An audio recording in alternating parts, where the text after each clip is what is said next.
Ditambah lagi dengan pemanduan alim dari Nas Eco, bertambah sharp lah lagi pemanduan G2 T2 ni. Okey, kalau kita nak bercakap berkenaan dengan adventure SUV off-road yang ada dekat Malaysia ni, sebelum munculnya kereta-kereta buatan daripada China ni, kita tak dapat banyak tengok model-model off-road yang se-adventure seperti Land Rover, Defender, Range Rover, betul tak? Yang pada harganya jauh tak mampu nak beli kan. Tapi sejak kemunculan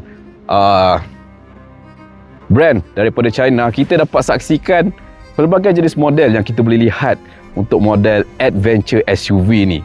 Antaranya seperti aku cakap tadi adalah G2 T2 ni.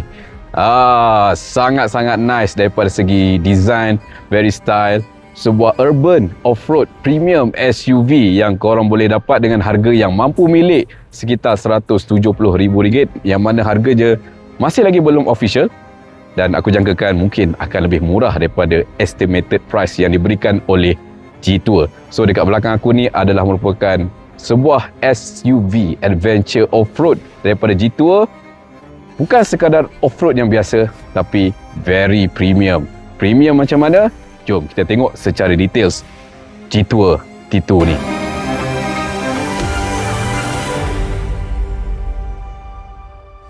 Okey, ini dia G2 T2 yang bakal dilancarkan di Malaysia tak lama lagi. Ini adalah pandang pertama yang kita boleh lihat secara dekat model off-road daripada G2 dan dinamakan sebagai G2 T2. Ini adalah merupakan model SUV off-road premium G2. Kalau kita tengok dari segi reka bentuk, design eksterior hadapannya memang sangat boxy, bulky, pada masa yang sama nampak premium. Tak nampak macam off-road yang konvensional seperti Range Rover, Land Rover ke apa. Dia ada cita rasa dan juga design tersendiri. Kalau kita tengok dia punya lampu headlightnya berbentuk petak menggunakan lampu LED projector, dan pada bahagian grill ni dengan tulisan G2 ni menampakkan image pada G2 T2 ni lebih stance, lebih menyelah, dan dia punya huruf ni JETOUR ni dia adalah dia menyala dia macam ala-ala macam DRL lah. Kau tengok je lah dia punya design eksterior G2 T2. Daripada segi design kita boleh katakan ini adalah merupakan sebuah off-road yang ramai rakyat Malaysia nak tapi tak mampu. Don't worry, sekarang ni di Malaysia dah banyak model off-road adventure SUV yang macam ni masuk dekat Malaysia. Sebelum ni kita tengok model macam ni banyak dikeluarkan oleh iCar lah kan, yang mana itu adalah EV. Tapi kalau korang nak pilihan sebuah enjin petrol dengan design adventure SUV, inilah modelnya G2 T2, yang mana G2 T2 ni menggunakan enjin 2.0 liter turbo menghasilkan power output sekitar 180 kW dan 375 Nm torque. Cukup powerful untuk bawa beban G2 T2 ni sekitar 2.3 tan. G2 T2 ni menawarkan satu design yang very stylish, premium, pada masa yang sama nampak sebuah off-road yang ramai rakyat Malaysia suka lah kan. Dan kita tengok daripada segi profile dia profile dia nampak macam ala-ala Land Rover Defender sikit. Kita tahulah G2 T2 ni mungkin diambil inspirasi daripada design Land Rover Defender kan. Tapi okey lah bagi aku, benda yang baik kalau kita ikut tak ada masalah sebenarnya kan. Yang pentingnya dapat pada consumer ataupun customer seperti kita kan. Yang paling aku suka sekali dia punya bahagian belakang. Bahagian belakang ni lagilah nampak macam ala-ala Defender sikit. Tapi yang ini aku rasa untuk sebuah harga 170,000 lawa lah kan. Sangat-sangat lawa. Antara banyak-banyak part yang ada pada G2 T2 ni, aku suka design belakang dia dengan lampu tail light dia yang menegak besar macam ni. Memang kau nampak sebuah off-road yang very stance lah, boxy dan juga style. Tapi untuk warna putih ni mungkin nampak macam smooth sikit kan, berbanding dengan warna hitam yang kita tengok dekat atas tadi.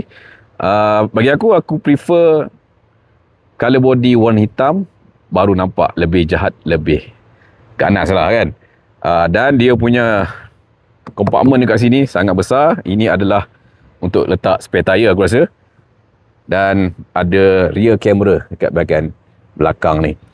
Dan untuk G22 ni, dia adalah 4x4 all wheel drive. Dan ini contoh kalau korang beli G22 ni, bawa ke off-road, nak set up kemah, macam ni lah rupa dia. Selain daripada bahagian belakang G22 yang aku suka juga dia punya interior. Walaupun ini adalah merupakan sebuah off-road, tapi G2 tak kedekut daripada segi kualiti interior pada G22 ni.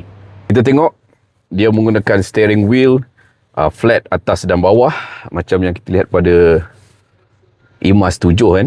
Cuma dia ada spoke dekat bahagian bawah ni. Dia tak adalah kosong kat sini. Dan dia punya grip pun bagi aku very nice. Dia tak terlalu tebal dan tak terlalu nipis, just nice. Dan typical untuk kereta daripada sub-brand Chery, dia punya steering lebih kepada ke arah yang lebih ringan. Sebab untuk memberikan comfort pada ride and handling. Dan dia punya fully digital meter cluster berukuran 10.4 inci. Dan dia punya IHU sekitar 15.4 inci. Dan dia datangkan dengan wireless Apple CarPlay dan juga Android Auto. Dari segi resolution, kita no complain about kualiti yang dibagi oleh kereta-kereta daripada China ni. Memang top notch lah. Dan daripada segi layout cabin, kita boleh expect sebuah off-road mempunyai design layout cabin yang advance, yang lebih urban. Kan, dia punya aircon vent ni pun nampak sangat boxy dengan penggunaan piano button ni, memang very nice. Dan kita tengok dekat sini center dashboard dia macam design maps kat sini. Dekat bahagian sini dia hard plastik lah. Atas soft touch dengan kemasan warna merah. Dekat sini pun soft touch. So dekat sini ada kompartmen untuk mungkin untuk letakkan barang-barang yang kecil seperti handphone ke apa kan. Okay. Soft opening untuk glove box. Dia punya aircon vent pun very style pada bahagian sisi kiri kanan. Dan dia punya center console pun very style. Bertambah style lagi dengan kuncinya.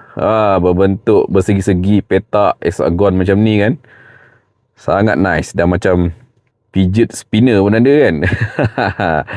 Okay, kalau korang beli G22, kunci ni lah yang korang akan dapat. Dan datangkan dengan wireless charger dekat sini.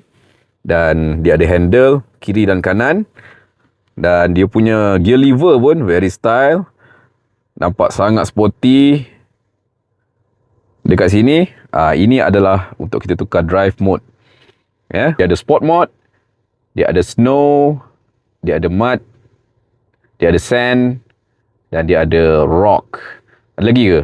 Dan juga eco.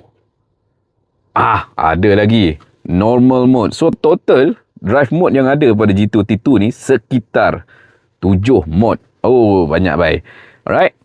Dan dia punya 360 camera pun very nice. Kita dah tahulah kan kualiti 360 camera kereta-kereta buatan China ni, kita tak boleh nak komplain lah. Memang padu lah kan. Memang padu, very smooth. Okay, sepatutnya kereta-kereta buatan Japan tiru apa yang China bagi. Ini yang kita nak, macam ni lah kan. Alright. Dan dia punya bahagian armrest ni pun, dia punya storage agak besar juga. Dan datangkan dengan panoramic sunroof. Okay. Pembukaan panoramic sunroof dia pun sangat-sangat luas. Bukan setakat anak-anak korang pun suka, aku rasa korang pun akan suka. Bini korang pun akan suka. Memang package yang komplit untuk G22 ni sebagai sebuah Off-Road Premium SUV Family. Padu. Yang menariknya untuk pintu belakang ni, dia soft close Okay, sekali lagi tunjuk sekali lagi. Right. Yes. Okay, sekarang ni kita tengah turun dari Genting dengan menaiki G2 T2 yang mempunyai steering yang very sharp berbanding dengan model sub-brand Cherry yang lain dan juga model Cherry. Ditambah lagi dengan pemanduan alim dari Nas & Co, bertambah sharp lagi pemanduan G2 T2 ni. Dan ditambah lagi dengan penumpang dekat bahagian belakang, YouTuber terkenal Joe Basher dan juga Uncle Cars Melaka. Dia menambahkan lagi kestabilan kereta G2 T2 ni. Okey, kita berpeluang untuk test drive G2 T2 ni naik dan turun Genting. Aku boleh katakan sejujurnya, untuk sebuah sub-brand Cherry, pemanduannya lebih baik daripada ayah kandungnya Cherry. Itu aku boleh puji lah untuk pemanduan yang terdapat pada G2 T2. Kebanyakan model Cherry yang pernah aku test dan juga pandu, kebanyakannya setting lebih kepada ke arah comfort. Dynamic tu dia bukan nak kata tak ada, dia ada tapi terlalu sedikit. Tapi berbeza dengan G2 T2, mungkin disebabkan dia adalah merupakan off-road, perlukan pemanduan yang agak dynamic juga, di samping comfort yang dititik beratkan. So aku boleh puji dari segi setup suspension, level NVH nya sangat bagus, dan juga dia punya steering feedback pun bagus. Walaupun lebih ke arah ringan dia punya steering setting dia, tapi boleh diterima. Dan dynamic tu ada. Dia body roll tu still ada, sebab yalah, sebuah SUV yang besar berat macam ni kan, mustahil lah tak ada body roll. Body roll ni penting juga sebenarnya, kena ada. Kalau tak ada, kita tak dapat rasa feel kereta tu, tak adventure lah orang kata kan. So aku boleh kata dari segi pemanduan untuk G2 T2 ni much more better berbanding dengan abang kandung dia lah, ayah kandung dia lah, Cherry. Dia ada dynamic, dia ada comfortnya juga, tapi tak adalah nak kata sedap sangat. Tapi dia lebih baik berbanding dengan pemanduan yang terdapat pada model Cherry yang lain. Okay, so guys, apa pendapat korang berkenaan dengan G2 T2, sebuah SUV off-road premium yang sesuai dan praktikal untuk family? Inilah masanya korang boleh consider untuk beli G2 T2 ni kalau korang memang sukakan design sebuah off-road ala-ala Land Rover Defender. Ini dia guys, G2 T2. On ke tak on? Assalamualaikum.